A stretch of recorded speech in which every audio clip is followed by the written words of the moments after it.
જૈનમ જયતી, જૈનમ જયતી.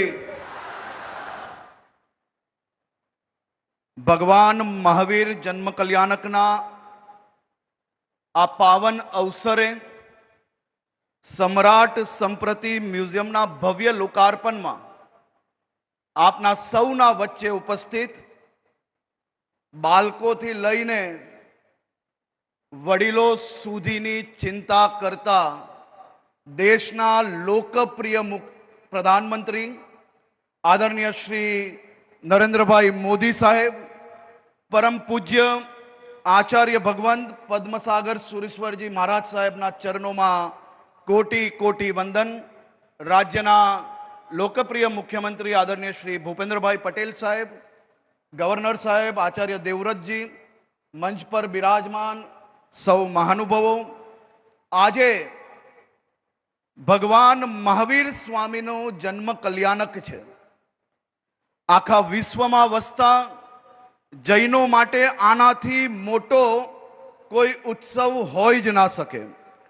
આજે કોબા તીર્થના આંગણે આ આનંદ બેવડાયો છે, કારણ કે માનનીય પ્રધાનમંત્રી શ્રીના વરદ હસ્તે સમ્રાટ સંપ્રતિ મ્યુઝિયમનું લોકાર્પણ થઈ રહ્યું છે.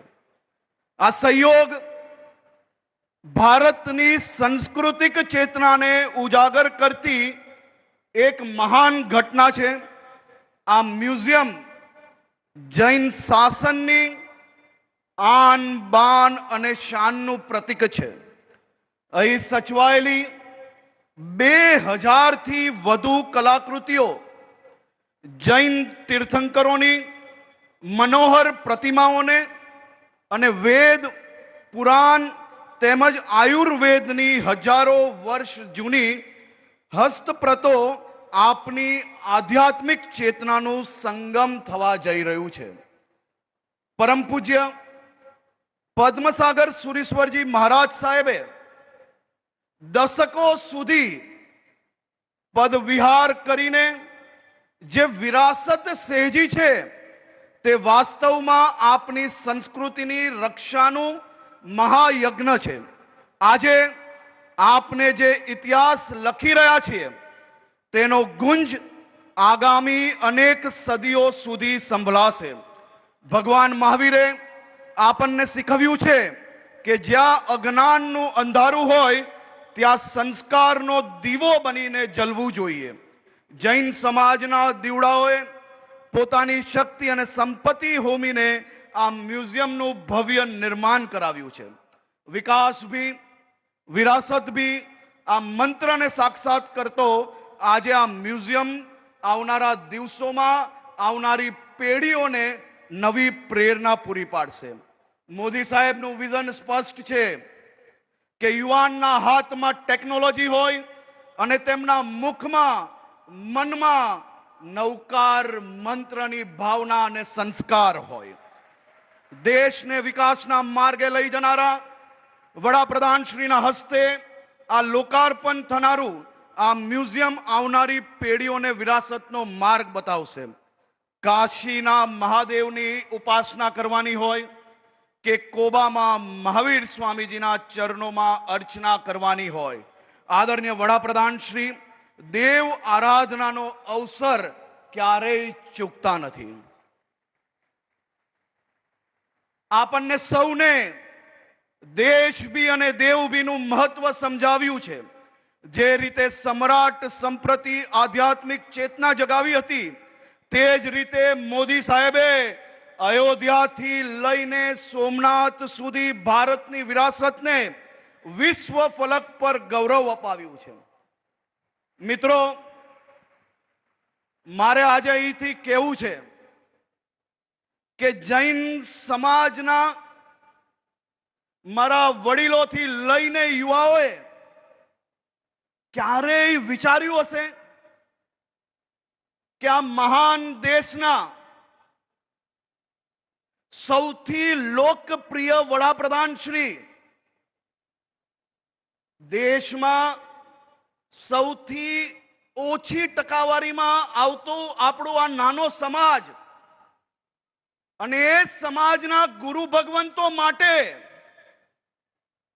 ગુરુ ભગવંતોના વિહાર હોય કે પછી શેત્રુંજય દાદાના દર્શન અર્થે જતા ગુરુ ભગવંતોને ભારી ગરમીમાં એમને જે વિહાર અને ખાસ કરીને શેત્રુંજય દાદાના જાત્રા દરમિયાન પડતી તકલીફોનો નિકાલ.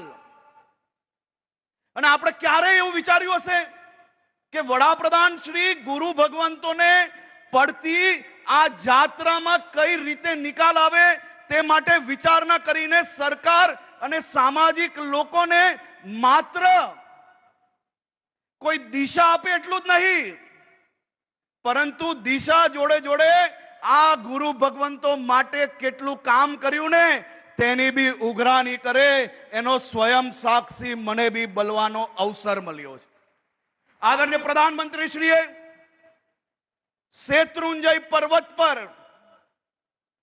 આપણી આ આધ્યાત્મિક ભૂમિ પર દાદરાની બેવ બાજુ ઘટ વૃક્ષનું કઈ રીતે વૃક્ષારોપણ થાય અને આવનારા 10 વર્ષમાં ગરમીઓમાં ગમે તે ગુરુ ભગવંતે ખુલ્લા પગે અગર જાત્રા કરતા હોય તો એમને મજબૂત છાયો મળે તેવો વિચારણા બી આપી અને કામનું હંમેશા ઉઘરાણી કરતા હોય.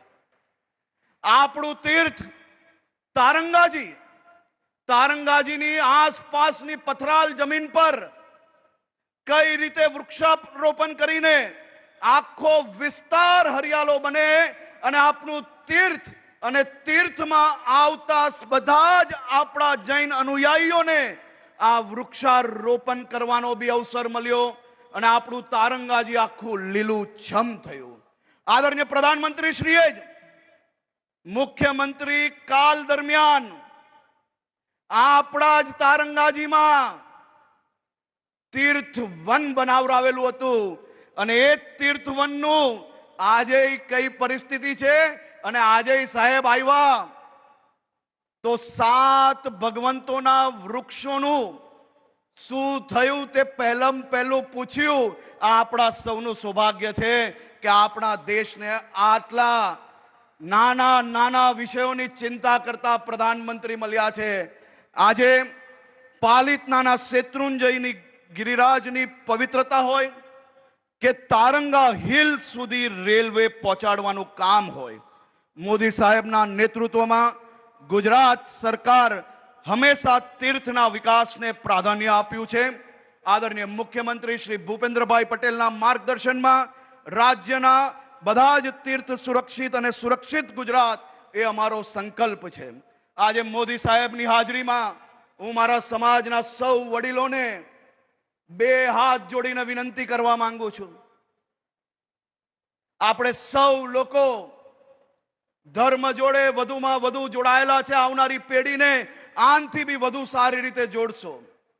પરંતુ આ મ્યુઝિયમ હોય કે 1 મહિના પહેલા અમદાવાદની અંદર મહિલાઓ એટલે કે બાલકીઓ માટે જે સ્કૂલ બનાવી, આ પ્રકારના પ્રોજેક્ટો હજી બી વધુ દર વર્ષે દરેક એરિયામાં દરેક સમાજને ઉપયોગી બને તે જ દિશામાં આપણે સૌ લોકો આપણા કામને આગળ વધારીએ.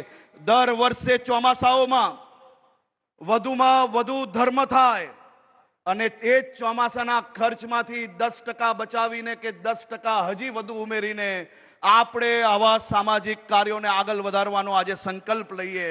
આદરણીય મોદી સાહેબને ફરી એકવાર મારા રાજ્યના સૌ નાગરિકો વતી સાહેબ અમે આપના આભારી છીએ અને અમે સૌ આવનારા દિવસોમાં આપનું સપનું, આપનું વિઝન, આપની મહેનત વિકસિત ભારત 2047ના એ સંકલ્પને સાકાર કરવા માટે સૌ ધર્મ, સૌ જ્ઞાતિ, સૌ ક્ષેત્ર સાથે મળીને આ રાજ્યની વિકાસની ગતિને આગળ વધારવા માટે પ્રયાસ કરશો. ખૂબ ખૂબ આભાર.